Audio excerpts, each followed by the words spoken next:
Good morning, good morning, good morning mga kananay. So tara, samahan nyo kami magsimba ngayong umaga dahil nga po ngayon it's Sunday. Dahil nga Sunday ngayon mga kananay, tara magsimba po tayo para mabawasan ang ating mga kasalanan ngayon. At syempre naligo po ako kahit malamig, kagagaling ko lang po kasi sa aircon. At ito nga po pala mga anak ko ay kagigising lang at inayusan ko na po sila. At tinanong ko po sila kung nabagay naman po yung suot ko sa shoes ko. Sabi nila oo naman daw. Ayan, nagpabudol na naman ako sa aking mga anak, o diba? At ito nga po pala mga kananays, hindi mawawala sa atin ang pagmumotor.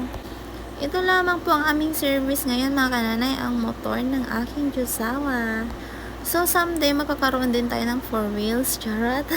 At hindi na kami magsisingle, kaming tatlo, ba diba? At ito na nga mga kananays, nandito na nga tayo sa simbahan. Nakarating na nga tayo agad-agad, ba diba? Fast forward na natin ang video dahil mahaba-haba po ito pagka hindi ko fast forward. At ito na nga mga kananays, nandito na po kami. So tara, samahan niyo po kaming magsimba ngayong umaga mga kananays dahil nga po it's Sunday today. Kaya kayo mga kananays, bangon na po kayo dyan at para po makapagsimba po tayo ngayong umaga at samahan niyo po kaming manalangin sa Panginoong Hesukristo. Hindi po ako pala simba mga kananay. Sa isang buwan is 2 beses lang po kami magsimba. Minsan sa isang buwan, 1 beses lang po kami magsimba. So ngayon mga kananay, talagang nakaplano po sa amin yung araw na to na magsisimba kami ng aking mga anak. Dahil nga po gusto ko lamang po magpasalamat sa ating Panginoon dahil nga hindi po niya kami pinabayaan araw-araw sa mga oras na nalulungkot kami, sa mga oras na ligtas kami. So yan mga kananays, tara samahan niyo po kami magsimba ngayon. At ito po yung unang alay ng ating simbahan mga kananays. Kahit hindi po lagi tayo pumupunta dito sa simbahan mga kananays, at huwag po natin kalimutan manalangin sa Panginoon kahit nandun tayo sa bahay natin, kahit saan po tayo magpunta mga kananays, dahil yan po ang pinakamahalaga sa atin. At ang ating Panginoon lamang ay hindi niya tayo pinapabayaan sa araw-araw. Maraming salamat sa iyo Panginoon dahil lagi niyo po kami binigyan ng aking mga anak at ng aking buong pamilya at aking asawa.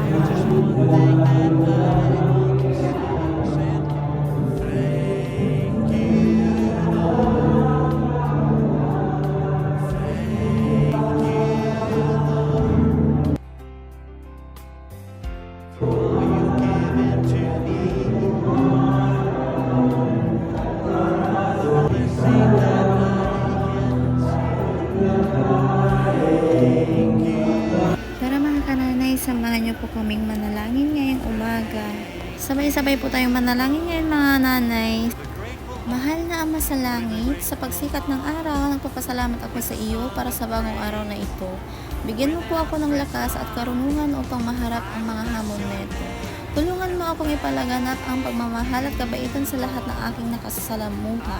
Patnubayan mo ang aking mga hakbang at hayaang liwanagan ako ng iyong liwanag. Pagpalain mo po ang aking pamilya at mga kaibigan, panatilihin silang ligtas at malusog. Salamat po sa araw-araw na binibigay niyo sa amin. At salamat po sa araw-araw na ligtas po kami, Panginoong Hesukristo. Gabayan niyo po kami lagi, mahal na aming Panginoon. At gabayan niyo po ang aking asawa na sa ibang bansa, Panginoong Hesukristo. Iligtas mo po siya sa kapahamakan at lagi mo po siyang gabayan. Ilayo po sa anumang sakit na ang karamdaman ng kanyang katawan, Panginoong Hesukristo. Kayo na po ang bahala sa amin. Mahal po namin kayo, Panginoon. Salamat po sa lahat-lahat ng lakas at tatag na binibigay niyo sa amin, Panginoon. Bless all my family and guide us, Lord. Thank you for everything. And thank you again, Lord, not only for today, but also for every day.